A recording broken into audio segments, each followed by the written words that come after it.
not understating the complexity of all this, but as a candidate, you said you would have this war settled in 24 hours. Well, I was being a little bit sarcastic when I said that. I would. What I really mean is I'd like to get it settled, and I think I'll be successful. Oh my God.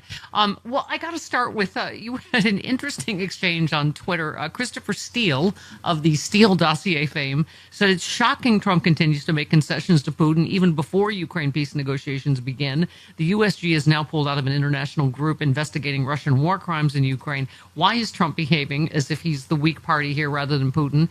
And you said you know better than anyone why Trump kneels before Putin and reports like a slave. If you have any more tea, better to spill it now before it consumes your country as well as ours.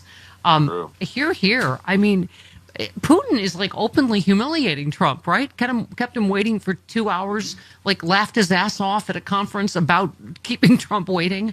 I mean, yeah, go ahead. Just your thoughts on all of it. Well, I've said this many times. I've written 3 top 10 New York Times bestsellers about this, each one of which explains that, first, Vladimir Putin is a human manipulator. This is what a human intelligence officer does. He gets people to betray their own interests for what they think is their interest and then betray their country. And whatever Vladimir Putin has done to Donald Trump, he has turned him well away from just being an unwitting asset. He has turned him into a slavishly devoted servant. And that's what we saw this week. And so Trump had no problemo waiting with bated breath for his boo to call him and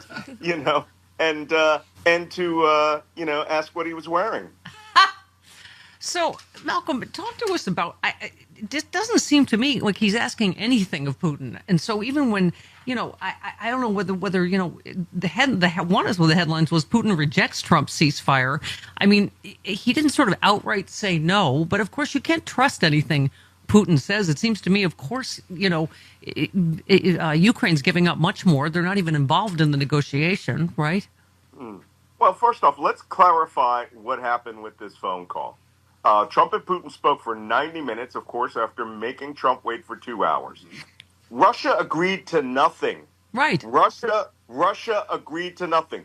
There is no ceasefire. There is no ceasefire deal. Russia came to the table with an insane number of demands.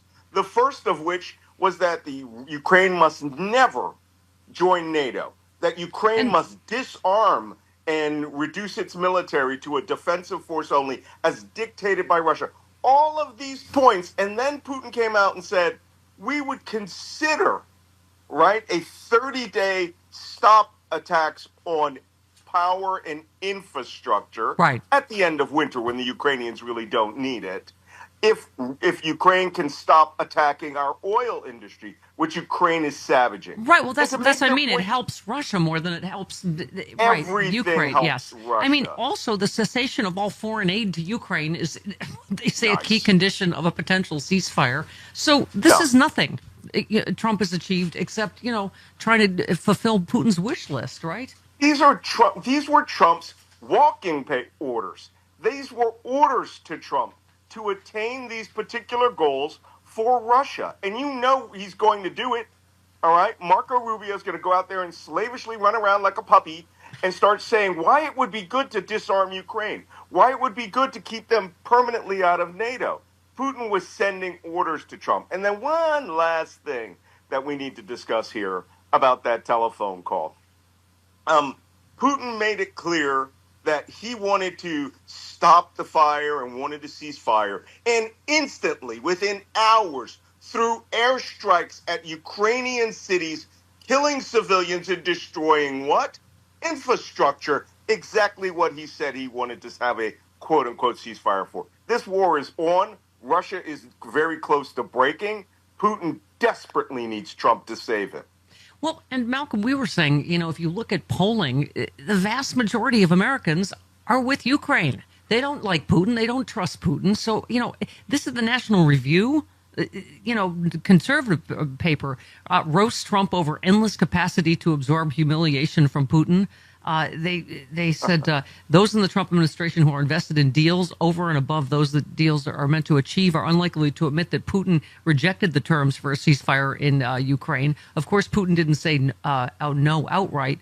They write, what Moscow was willing to agree to is far from the terms into which the administration muscled Kyiv. Anyway, but we just talking about what you were saying, that Russia really didn't give up much. They end by saying that this president is conspicuously sensitive to slights from allies, but seems to have an endless capacity to absorb humiliation as long as it's meted out by our adversaries. At the present rate, the damage that Trump is doing to his reputation as a figure to be feared by Americans' adversaries may be irreversible. Well, I would claim it already is, Malcolm. I mean, they're openly laughing at him at this conference in public. Right? Yeah. You know what? I'm sorry to say it, but I'm starting to suspect that those AI videos of Trump on his knees kissing Putin's feet and licking them clean, I'm not sure that's AI.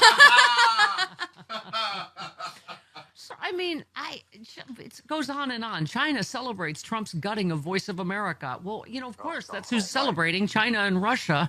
The what do you call it? The former director said VOA is an incredibly important soft power tool for the U.S. Shuttering it would be a self-inflicted blow to national security. If America pulls off the playing field and cedes it to our adversaries, they're going to be telling the narratives that people around the world are going to be hearing, and that can't be good for America. They're going to be hearing an anti-America narrative. We need to fight that with truth. And Elon Musk said, no one listens to VOA anymore. 360 million people a week listen to VOA, Malcolm. That's right.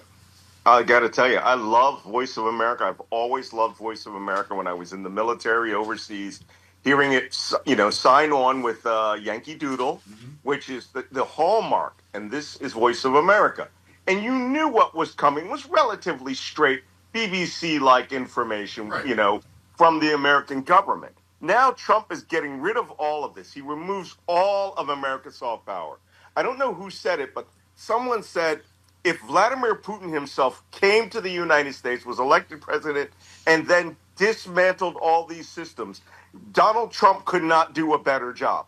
This is the United States literally disarming itself. Are you a yo-yo dieter? You diet, you lose weight, you gain it all back, plus a few extra pounds. Then later you lose it and you regain it again and again. I've been there. It's dangerous. Studies show that you can increase your risk of heart attack, stroke, type 2 diabetes, and other health problems. Breaking free of your yo-yo diet pattern is a main reason doctors created Lean. Lean is a supplement, not an injection, and you don't need a prescription. My nephew Robin is using it and has already lost a significant amount of weight. The science behind Lean is impressive. It is studied natural ingredients target weight loss in 3 powerful ways. Lean helps maintain a healthy blood sugar. That helps you control appetites and cravings. And it helps burn fat by converting fat into energy. Listen, if you're tired of losing weight and gaining it back and you want to lose a meaningful weight at a healthy pace, Lean was created just for you. Let me get you started. 20% off when you enter the code Stephanie20 at TakeLean.com. One more time, that code is Stephanie20 at TakeLean.com.